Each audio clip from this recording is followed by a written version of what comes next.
Read with me Tuck Everlasting, Chapter 20.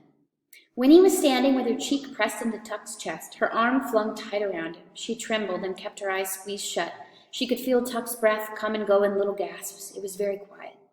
The tree-gap constable knelt over the sprawled body of the man in the yellow suit, and then he said, "He ain't dead, leastways, not yet." Winnie opened her eyes a crack. She could see the shotgun lying on the grass where May had dropped it, and she could see May's hands, too, hanging limp, clenching, then hanging limp again. The sun was scorching hot, and near her ear a gnat whined. The constable stood up. "What did you hit him for?" he wheezed resentfully. "He was taking the child away," said May. Her voice was dull and exhausted. "He was taking the child against her will." At this the constable exploded. "Ding dang it, woman, what are you trying to say? Taking that child against her will? That's what you done. You kidnapped that child." Winnie let go of Tuck's waist and turned around. Her trembling had stopped. "They didn't kidnap me," she said. "I came because I wanted to." Behind her, Tuck drew his breath in sharply. "You wanted to?" echoed the constable, his eyes wide with disbelief. "You wanted to?" "That's right," said Winnie unflinchingly. "They're my friends."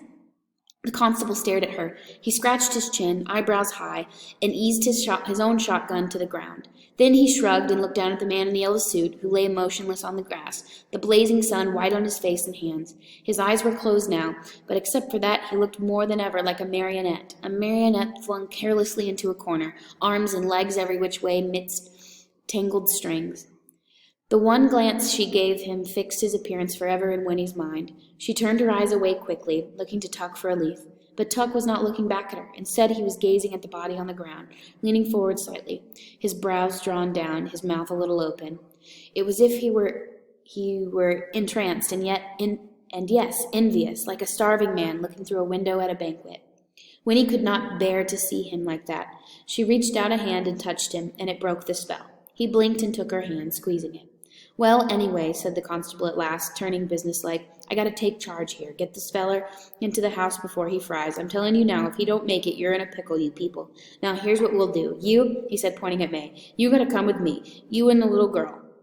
You gotta be locked up right away, and the little girl, I gotta get her home. The rest of you stay here with him. Look after him. I'll get back with a doctor quick as I can. Should have brought a deputy, but I didn't expect nothing like this to happen. Well, it's too late now. All right, let's get moving." Miles said softly, "Ma, we'll get you out right away." "Sure, Ma," said Jessie. "Don't worry about me none," said May in the same exhausted voice. "I'll make out." "Make out!" exclaimed the constable. "You people beat all. If this feller dies, you'll get the gallows, and that's what you'll get, if that's what you mean by make out." Tuck's face crumpled. "The gallows," he whispered. "Hanging?" "That's it," said the constable. "That's the law. Now let's get going." Miles and Jessie lifted the man in the yellow suit and carried him carefully into the house, but Tuck stood staring, and Winnie could guess what he was thinking. The constable swung her up onto his horse and directed May to her own saddle. But Winnie kept her eyes on Tuck. His face was very pale, the creases deeper than ever, and his eyes looked blank and sunken. She heard him whisper again, "The gallows!"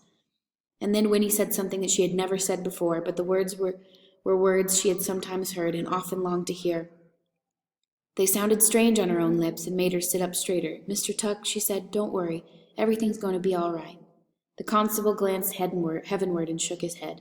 Then, clutching his shotgun, he climbed up behind Winnie and turned the horse toward the path. "You first," he barked at May. "I gotta keep an eye on you. And as for you," he added grimly, speaking to Tuck, "you better hope that feller don't die on you. I'll be back as soon as I can." "Everything will be all right," Tuck repeated slowly. May slumped on the back of the fat old horse and did not respond. But Winnie leaned around the constable and looked back at Tuck. "You'll see," she said, and then she faced forward, sitting very straight. She was going home, but the thought of that was far from her mind. She watched the rump of the horse ahead, the swish of coarse, dusty hairs as he moved his tail, and she watched the swaying, sagging back of the woman who rode him. Up through the dim pine trees they went, the constable's breath wheezing in her ears and emerging from the coolness in the green. Winnie saw again the wide world spread before her, shimmering with light and possibility. But the possibilities were different now. They did not point to what might happen to her, but to what she herself might keep from happening. For the only thing she could think of was the clear and terrible necessity. May Tuck must never go to the gallows. Whatever happened to the man in the yellow suit, May Tuck must not be hanged, because if all they had said was true, then May, even if she were the cruelest of murderers and deserved to be put to death, May Tuck would not be able to die.